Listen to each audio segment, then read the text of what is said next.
Welcome to another episode of Cody Underground. Cody, the Trading with Cody live Q&A chat. We got a lot to talk about today. Bitcoin is going nuts, but more importantly for you, please be careful with Bitcoin stocks and the mania in Bitcoin penny stocks and microcaps. It's not something you want to be a part of. I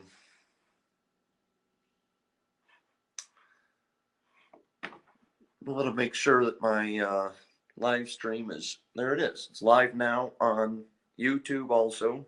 Welcome to the YouTube users.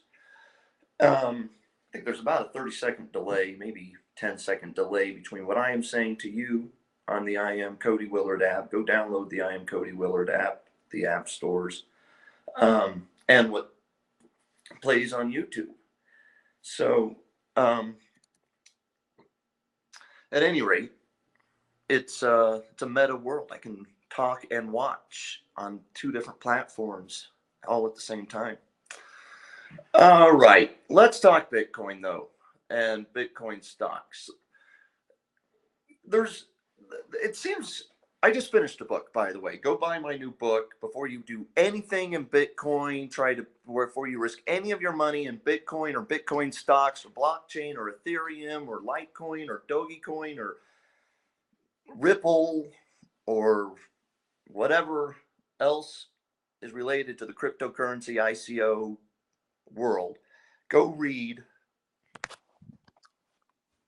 The Bitcoin Revolution and the Great Cryptocurrency Crash. What to buy, what to avoid, and everything else you need to know. Because when there's a mania, when there's something like what's going on right now, it's scary. Okay, look, number one, I bought and I own Bitcoin. I bought it 4 years ago, 2013. People who've been trading with Cody subscribers, people who read me on MarketWatch. I wrote an article several times, wrote reports several times talking about maybe put 1%, up to 1%, probably not quite that much, into Bitcoin back when it was at $100, $125. And I'm a believer in blockchain. I'm a believer in cryptocurrencies. But what's happening right now is a mania. It reminds me of 1998. I believed in the internet. 1999, still believed in the internet, but when pets.com would come public and go up 400% in a day because there was so much money and so many people that wanted to invest early, be early investors in the .com world, even though it was at that point 3-4 years into the cycle and it was getting into a bubble. Right now, you've got microcaps and penny stocks that are companies that just changed their name and changed their business, supposed businesses. A lot of these microcaps and penny stocks are not even real businesses. They exist exclusively so that the insiders, the executives and insiders in that company can sell shares to the public. And if you'll go look at a lot of these companies that were 2 weeks ago, or 2 months ago, or 2 weeks ago, or 2 years ago, a biotech company, or they were even, there's the stock shell that they are now publicly traded in. They did a reverse merger with a company that used to be in the CD rewriting business 15 years ago. The company was fake then, and it's just a shell of a stock now. And these guys change their names, or they change the stock symbol, or both. They do a reverse merger, so their stock goes from 40 cents to $4. And then they put out a bunch of press releases and pay a bunch of newsletter writers who are not above board to hype their stock and to get people at home investing in it. And the insiders and the executives and the newsletter writers sell shares to you. The company has, one of them that I wrote about recently is Riot Blockchain. Company was a biotech company, supposedly. 2 months ago. $10,000 in revenue or something. Most of these companies have no revenue. And now they're blockchain companies, and they won't have any revenue in 2 years either. You saw the same thing happen in the marijuana industry 5 years ago, until still today. You have these small cap and micro cap and penny stock, OTC, pink sheets, bulletin board stocks that exist just so that insiders can sell their shares to you. It's a sham. Be careful out there. Look, I don't know about if Riot Bitcoin might end up actually doing something in the business. But I would have loved to have seen their CEO go on and talk to Jeffrey, whatever, so the Citron Research guys yesterday. Debate it. Look, are you selling your shares? Are the executives unloading right now? That's what we'd like to know. I would bet probably so. And if not right now, will they be unloading tomorrow or in 3 months or at any point? What you should do if you want to buy one of these blockchain penny stocks is, number one, look at mega caps. There's no easy solution. There's no easy money. You can't make a fortune trading penny stocks. Especially you at home, sitting there with $1,000, and one of my old friends from Ruidoso on Facebook yesterday, or 2 days ago, after I talked about publishing my book, sent a note to me that she had just put some money in to Bitcoin, just started, and I don't know what she meant by that, whether she bought a penny stock or Bitcoin itself or some other ICO or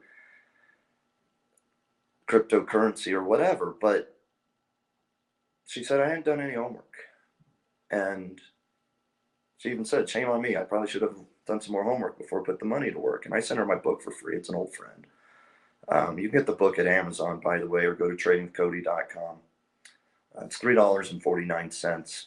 It'll be the best $3.49 you ever spent if you're thinking about doing something in these stocks right now. Look, I own NVIDIA. I've owned it for a year and a half. It's a play on cryptocurrency, mining. But when people are spending thousands of dollars in electricity alone to mine Bitcoins, when the chart has gone from $1 to $100 per Bitcoin to $2,000 per Bitcoin to $2,800, where I started selling some, by the way, a lot of them.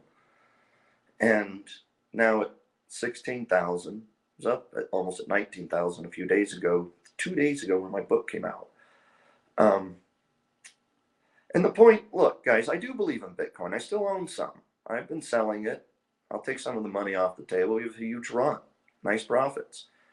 Pay taxes on those profits, by the way, if you're trading or own or selling Bitcoin or any of these things. But the point being that that's different than the stocks. You don't want to just own these crazy stocks. If anything, bet against them. They're not real stocks, so you can't even really borrow them. You can't short them in any size. So it's a rigged game on that side too. I tell people a lot of times that, probably 60% of Wall Street is real. It's at least people trying to do things right and using systems that might or might not work, including mutual funds and 401ks and all of those things. 20, 30, 40% of Wall Street is shady. And 10%, 20% is outright scams. And that's what a lot of these penny stocks who are riding the hype in blockchain right now. Reminds me of 1998 when K-Tel put out a press release. Do you remember K-Tel Records?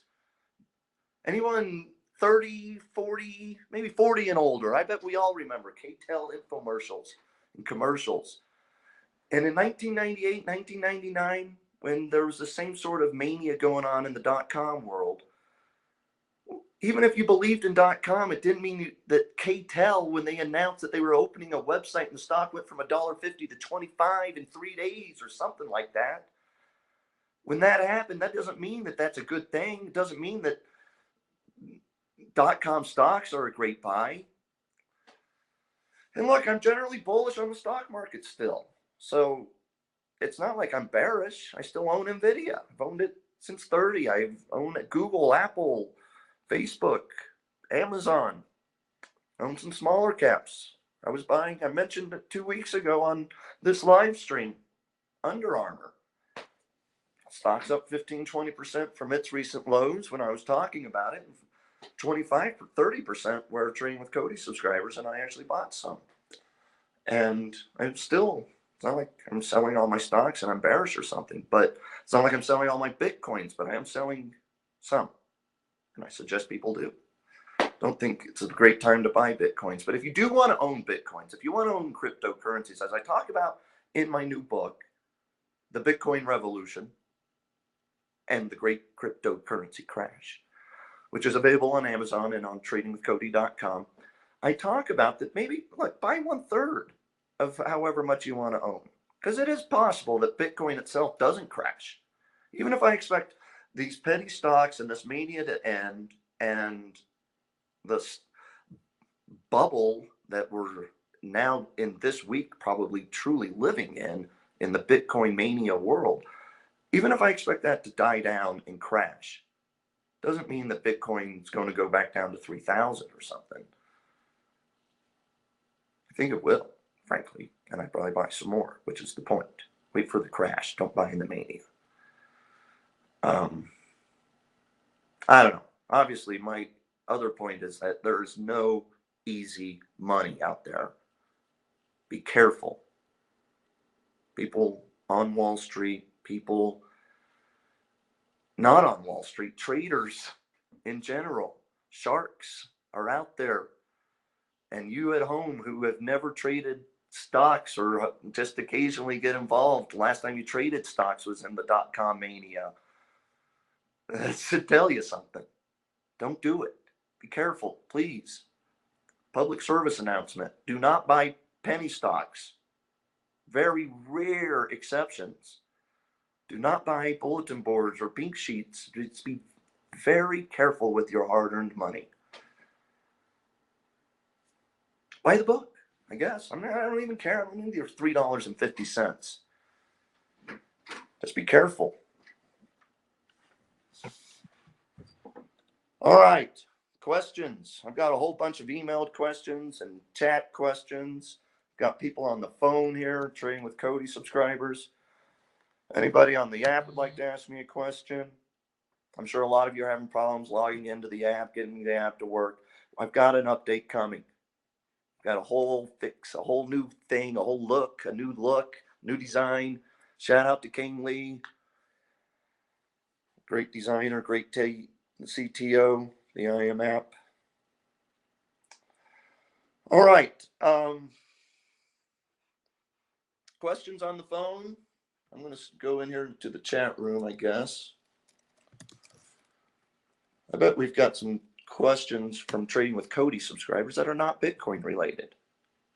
So we're cool like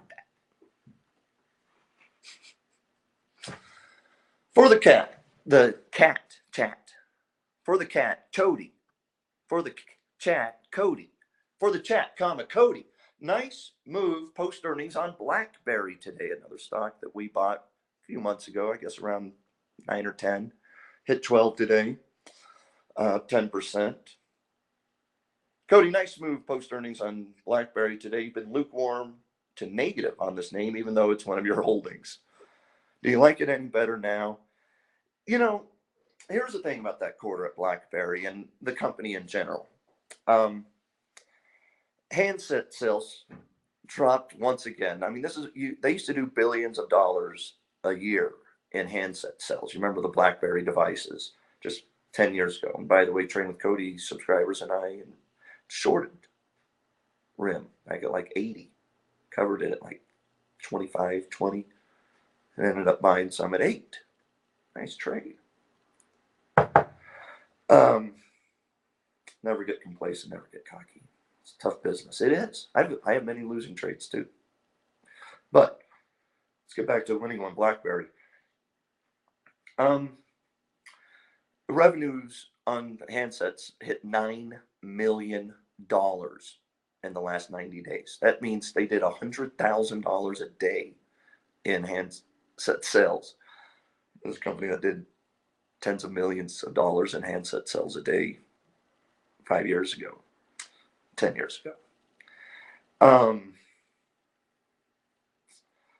On the other hand, services and their security, network security, crypto security, cyber security business grew from like 110 million to 162 million, beat estimates by 10 or 20 million dollars. It was a good quarter, and that's why we own it. We own BlackBerry for two reasons: for the cybersecurity, the secure Android technology, the enterprise side of that, also helping companies secure their mobile networks. That's growing, and BlackBerry's one of, really pretty well positioned in leveraging their positioning to grow. Clearly, as resulted in the report this morning. The other reason we own it is because it's in cars, and it's possible that Apple or someone who wants to get in the car brains business buys BlackBerry just for the car business. But I'm thinking that ship has sailed. 6 months ago, they still had a chance to maybe get someone interested in it. And I just don't know that anybody needs BlackBerry technology in the next generation of smart cars, and especially driverless cars. So on that end of things, you're basically betting on. The reason I got somewhat negative was because of that.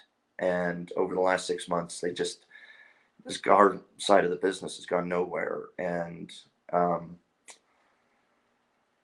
so no, I'm not that much warmer on it yet. I'll take the nice pop, but I might take some or all of it off the table at some point. Trading with Cody subscribers will be the first and only to know. Until later, at some point, I'm sure I'll get asked about it, and I'll mention it to you guys watching or write about it or something. But at any rate, we'll take the nice, we're up, 25, 30% probably on that stock. We'll take the gain. But fundamentally, BlackBerry's disappointing still. Next question, Cody.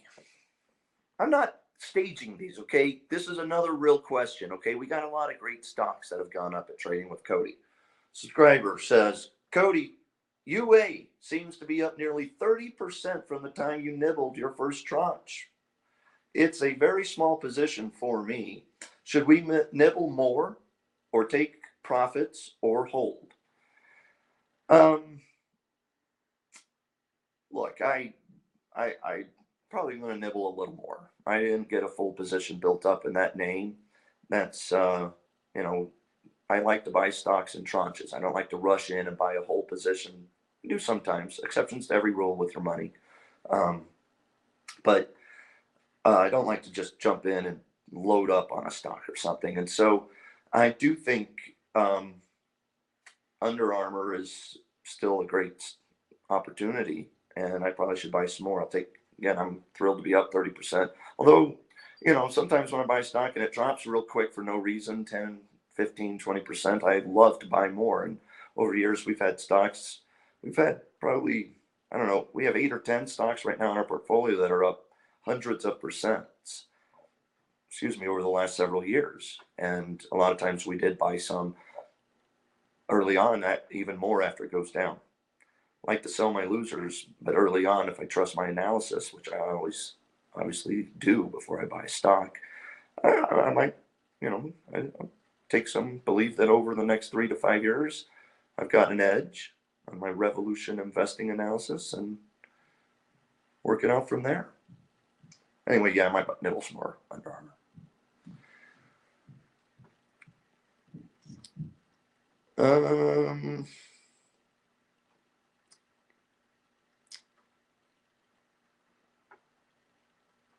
Cody, are you planning on sending out an updated version of your price to nibble on more of your current portfolio holdings? Good thing I don't read teleprompter for a living. Um, yeah, of course. Since I did that 6 months ago for the first time, where I took my current holdings, listed when I generally sort of bought them, and what the gains are like, and where or losses, and where I would like to buy more, or in some cases short more of any of the positions in my portfolio. And I will be sending that out again very soon. People have loved it, so I'll keep doing it.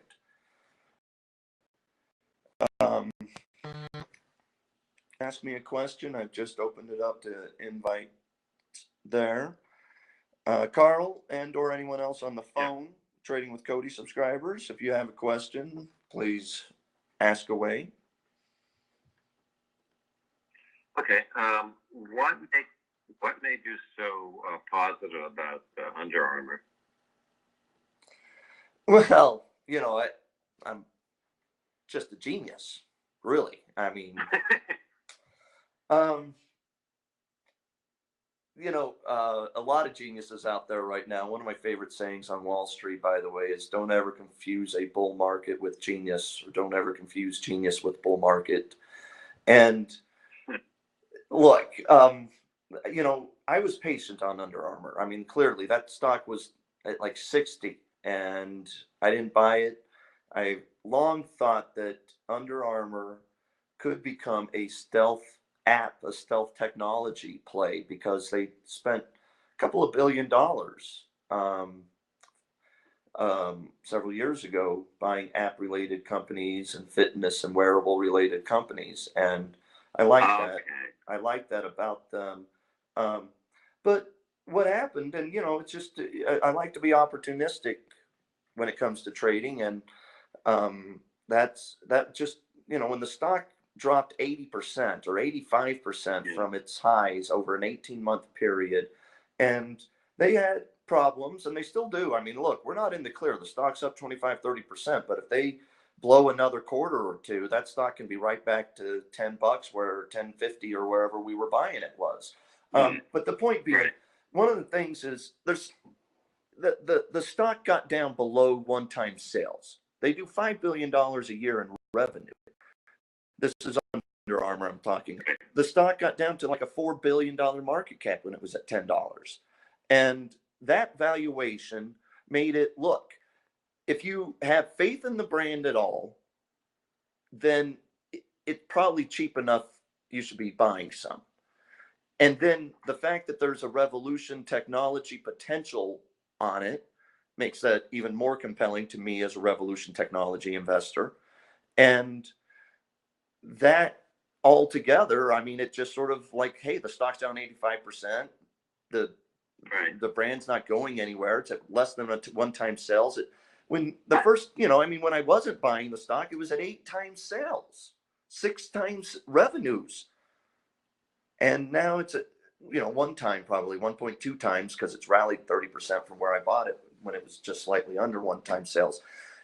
I'm never certain.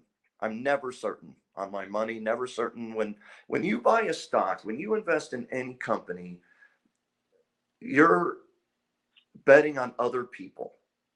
And, I don't know Plank or Blank or whatever the CEO's name is. And, I follow the company, I follow the reported numbers, I do my homework, I know the analysis, but there's always risk. So just to be clear, the word certainty should probably never enter our vocabulary when we're discussing money, because there's no certainty. The only thing I know for sure is I'll work hard again tomorrow, and I'll try to provide for my family every day for the rest of my life. But that's all I know about money. And, that's the only thing I'm certain about. And heck, health, you can't be certain about your health. I don't take health for granted. Never have, but certainly looking with my Maris daughter, I know that there's health risks for everybody at any moment and any time, and no certainties. But yeah, high five. I'm a genius. Another question? Anybody on the phone, or Carl yourself? Well, there's no nobody else. You mentioned the other day that Sedge, you don't think that Sedge has moved too far, up, that it still is a reasonable buy. SEDG, Solar Edge. Yeah, SEDG. Yeah. Right, So yeah, Solar Edge. long answer short. Do you have a specific question, or is that just sort of the question? What do I think? Yeah, it's really I'm really asking what you think, because it's moved up quite a bit, and how much. I think we originally bought. Yeah, I think we originally bought Solar Edge around like 17, 16. Yeah. Got down to like 14, and I don't remember if I did another tranche at that level or not. I think I might have, because after all, I'm a genius. And the stock rallied to, what's that, 38 right now? I mean, it hit 39 and dropped to 36 or 33 recently, and now it's back to 38. And yeah, look, I was just talking to Robert Marson about that stock, my favorite value investor, and his point with it was that as long as the subsidies and the Republican Democrat regime, my words, not his, Right. are kicking around how much welfare they're going to be giving, and not just welfare, but protection. Which in some senses, frankly, another form of welfare, because the taxpayers have to pay for us to protect some business. Sure. It doesn't make any sense. But depending on how much government subsidies and continued welfare the solar industry gets, it's going to be partly driving it. But aside from that, Solar Edge costs and technology are disrupting the standard solar energy cell industry, and that puts I think there's growth ahead. So 75, $80 is my target. If I had a target somewhere in the next 1 year to 3 years or something. But there's risk at 38. If they miss a quarter, it could go below 30. If, one of whatever, the subsidies don't ride out. And guys, don't get me wrong. I hate to buy companies that are dependent on welfare. And I don't think Solar Edge is. Their industry gets lots of welfare, but hey, welcome to America. Every corporate industry gets lots of welfare. And that's part of why I feel like I'm forced to take my money and expose it to stocks, by the way, as Trading with Cody subscribers, and Carl, who is a Trading with Cody subscriber, knows. All right, Mike knows as well. All right, Carl. I've got other questions here in the chat room. Thank you for your two. Always good to hear you. Here's another question. Hi, Cody. I have a full position in Netflix. So seeing that Disney, with Fox in hand, is probably thinking about competing with Netflix on a much bigger way via Hulu, etc., I am wondering about adding Disney to my portfolio. It's partly a defensive move. I don't want to sell Netflix, and partly thinking that Disney's total property/content will be worth more and more as digital streaming becomes bigger and bigger worldwide. Your thoughts? Let's tackle you got two questions. Let's talk Netflix, then let's talk Disney. Netflix. Number one, I have recommended and talked about how that is a terrific App Revolution stock for 10 years, since the stock was at like $1. Have I owned it? No. I've owned it a few times, made some great money most of the time on it, but I have chickened out on it a lot. Always struggled with the valuation on it. So establishing my low credibility in my own mind when it comes to talking about Netflix's stock.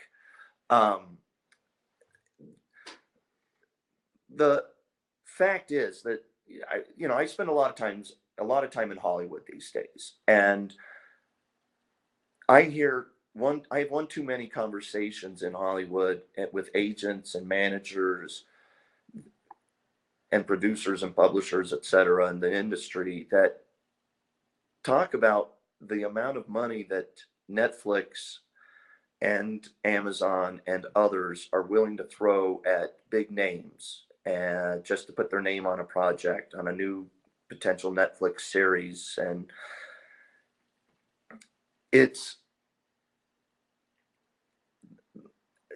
look, those companies are incredibly well capitalized, Netflix included. It's going to spend $7 billion. You have to have a lot of money in addition to generating a lot of revenue to spend $7 billion. But beyond that, Apple, Google, um, Amazon have tens of billions, if not hundreds of billions of dollars in their checking account that they're writing to do. And they want to get into the live streaming Hollywood business. So maybe the point I'm trying to get at is it feels bubblicious even in that industry right now too. And I sold my Lionsgate recently for a nice gain, by the way, probably 60-70% gain we had in that over a year and a half. And part of the idea was that with that, when I'm hearing the kinds of figures and the amount of money that's just being thrown around in the Hollywood movie and TV especially business, it feels like it could get toppy, and the economics don't. It gets harder for Netflix if that's its only business when these other companies can subsidize their billions of dollars being spent on this stuff. And at some point, how many more TV shows? No matter how great the programming is, how many more TV shows can we all consume? And if Netflix loses any of its de facto standard as the over-the-top streaming TV service, it's in trouble. And Disney being able to combine with Fox, and where the heck is the FTC, the Justice Department? There is no way that we should allow 40% of our TV programming and movie production to be tied up in one company, which it will be after Disney buys this from Fox. If we have antitrust laws, at least, I mean, we have them. So let's just eliminate the laws if we're not going to enforce them, because I don't like living in anarchy. And if we have laws that are not enforced, it's anarchy. But I'm off topic again. Disney is, yes, man. I mean, this is incredible for Disney. And yes, so you've got sort of two different things going on hitting Netflix potentially here. And costs and competition. Now, as a longtime Netflix consumer, my wife and I noted the other day when we were going to watch something because we finally had a night alone, and we went to go watch a movie, I think, on Netflix, and it said, "Hey, by the way, it's $13.99 a month now." And I went, yeah, "Wow, it's getting expensive enough that it's still cheap, but at $8 it was free." Now, I mean, at $13, you're starting to creep up towards competitors, and Sony has their own over-the-top system, and there's a lot of over-the-top cable competitors coming out there. And what I'm getting to is, if I owned Netflix right now and had owned it for a long time, and I had the credibility and profits that would come along with that, I would probably still be selling at least some of it, locking in some of those profits. And on the other hand, yeah, I think when a company goes from lots of competition to becoming an oligopolical figure, the leader of the oligopoly in TV content, which will now be Disney, I mean, you could debate Netflix and Disney are now, going to own the whole thing. So maybe AT&T with their Warner Brothers purchase, if that happens. So you've got two or three companies that will own live stream.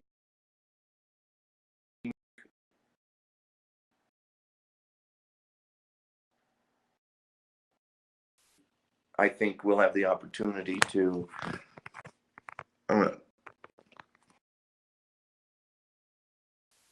the other side of all of the competition, because there is disruption coming and true revolutions, and we're not going to have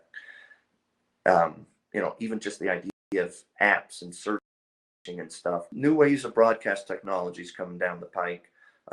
Pay attention to the IM app. My company, the IM app, will be making some big announcements at in Vegas on January 9th through the 12th. And some of it will be about new technologies, new television technologies, baby. The revolution. The revolution televised. Cody, another question.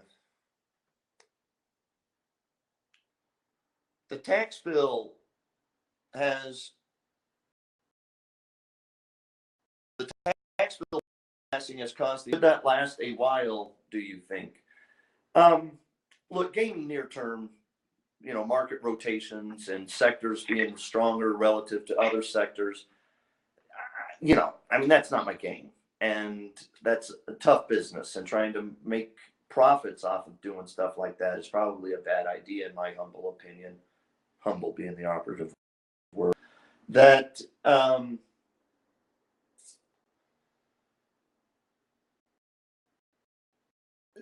I don't think the tax bill itself not changes anything other than the fact it is a further extension of the Republican Democrat reserve protective corporate interest, psychological world we live in. And that's a reality, and I try to profit off it,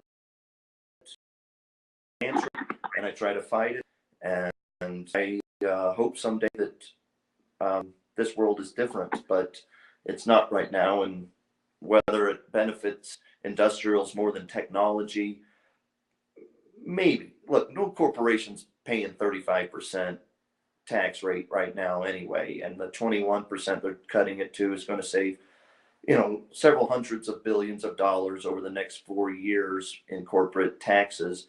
But what this is also about, more importantly than them doing that with the tax rate, is they're giving them 1,000 more pages of loophole gifts and the ability to bring trillions of dollars offshore profits and cash back to the United States tax free. And it is what it is. It's probably bullish, and it will be till we have some sort of a black swan event that changes the cycle, and then it seems that the default reaction from the Republican Democrat regime, the Democrat Republican regime, they're all owned by giant corporations these days,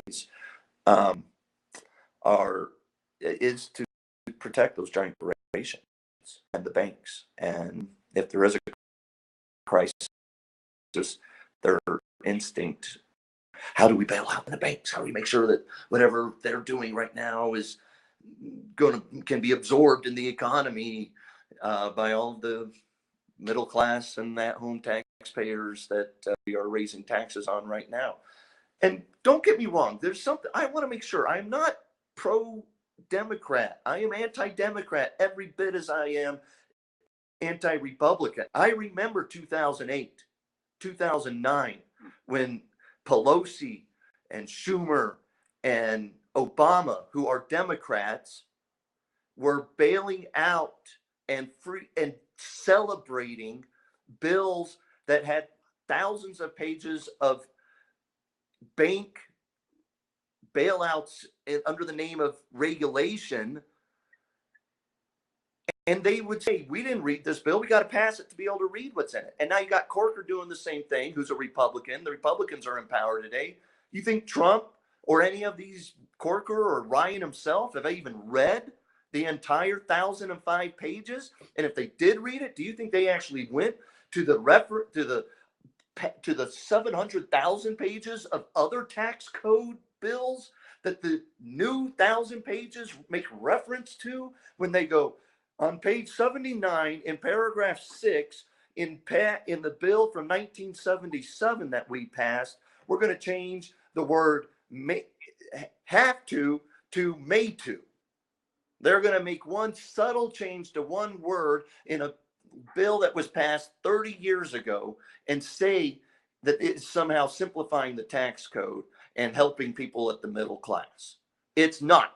Just like the bailouts that Bush and Obama and Pelosi and Schumer and the Republicans and Democrats did together was not for anybody but giant corporations and the banks and really rich people, billionaires, I mean.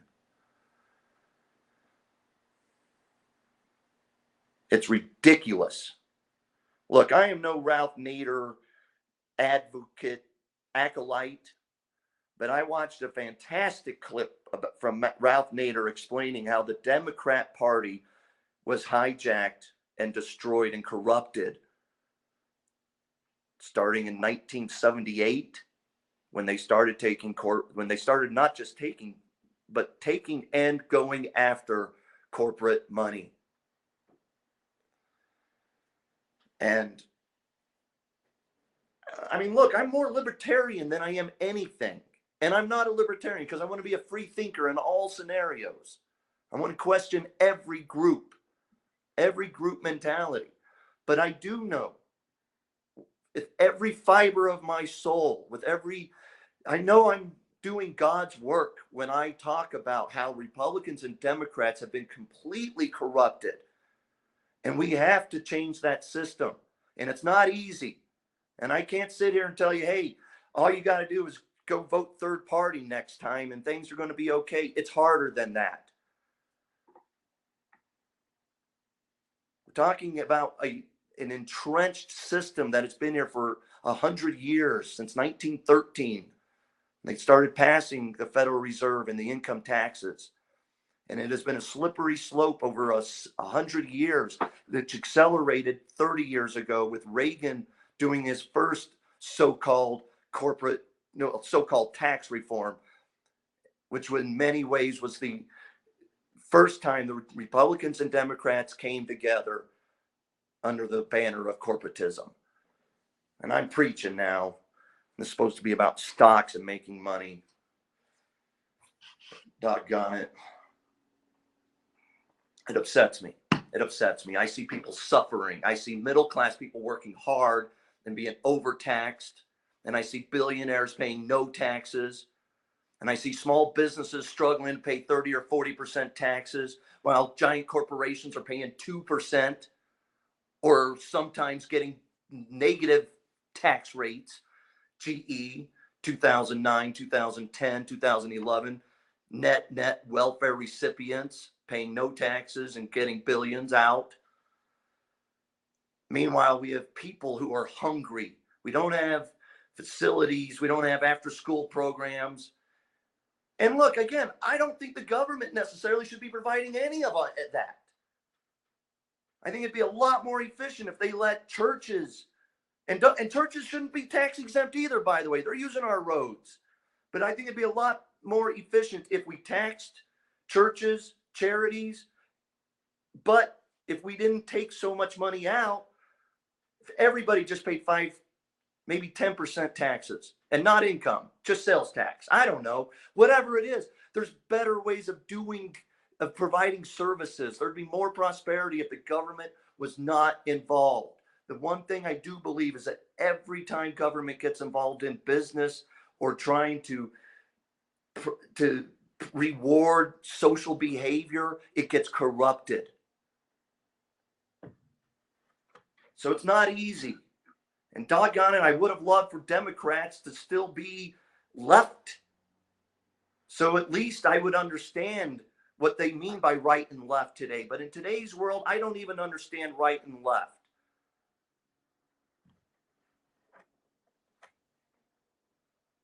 And maybe there shouldn't be right and left. Maybe that's part of the problem, is that itself is too simplistic.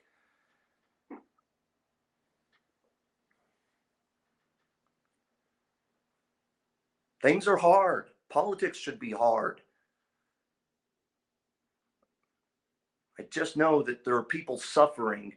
And when we do have trillions of dollars of prosperity that are being mal-invested and misused in corrupt ways,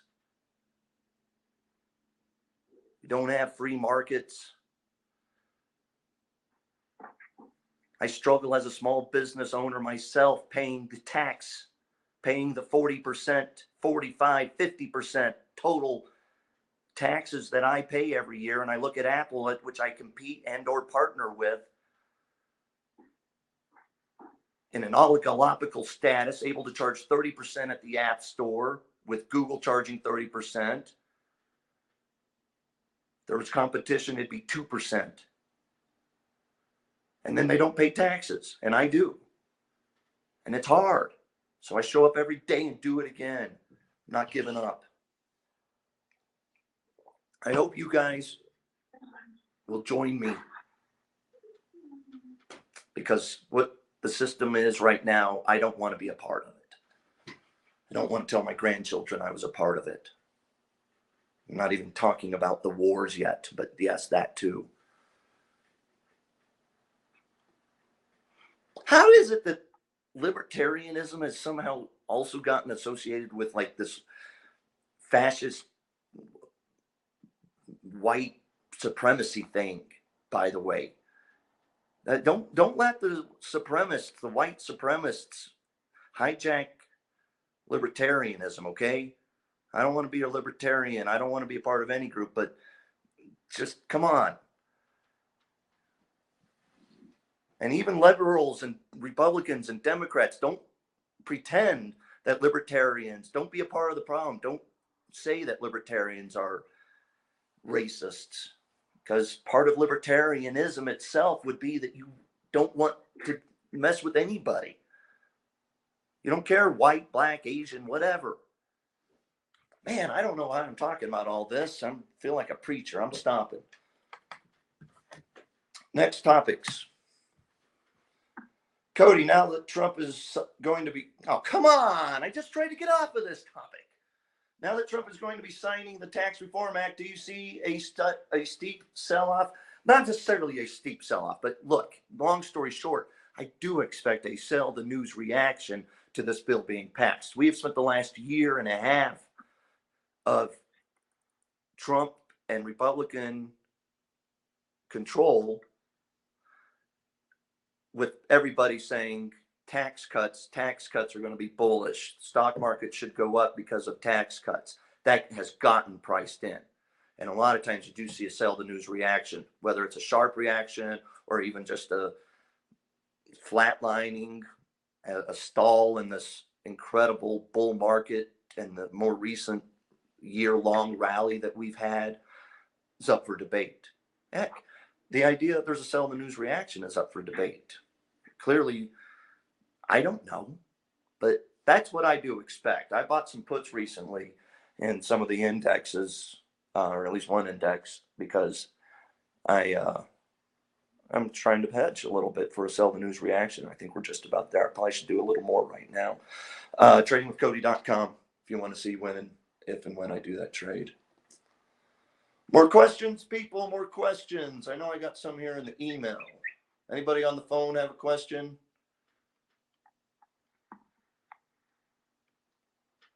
I'm turning the phone down a little bit. Should have done that a while ago.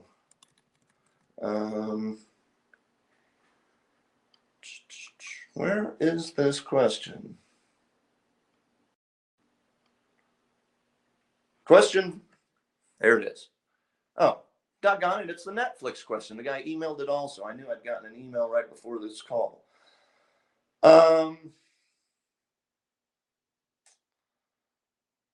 Let's see. I know I've got a few other questions in the meantime. Let's see if anybody on the app has any questions. If you were able to get in and ask me questions.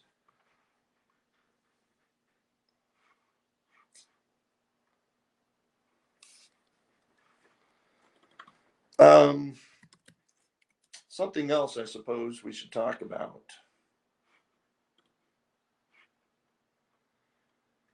is, it's actually, I mean, it's sort of the same topic, guys. It's be careful, because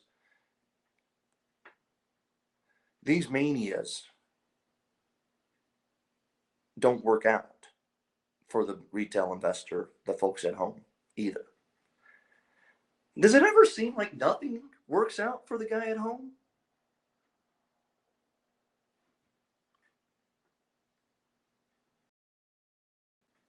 So, right? Probably directly related. Here it is. Nope, same question again. Let's see, chat.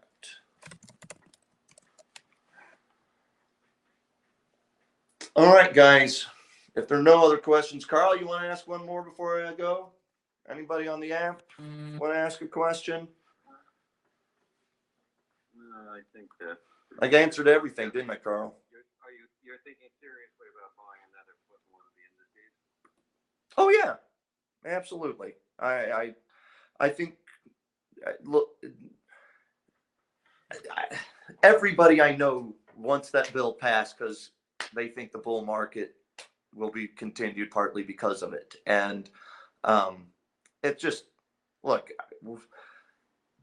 Spider senses tell me I think I'd take the other side of that. Yeah, makes sense. Sure, at least a little bit. So. Yeah, again, yeah, I'm not like getting bearish, but just a hedge. Maybe catch a little alpha from a sell-off. Buy the book, Bitcoin, the Bitcoin Revolution, and the Great Cryptocurrency Crash by Cody Willard.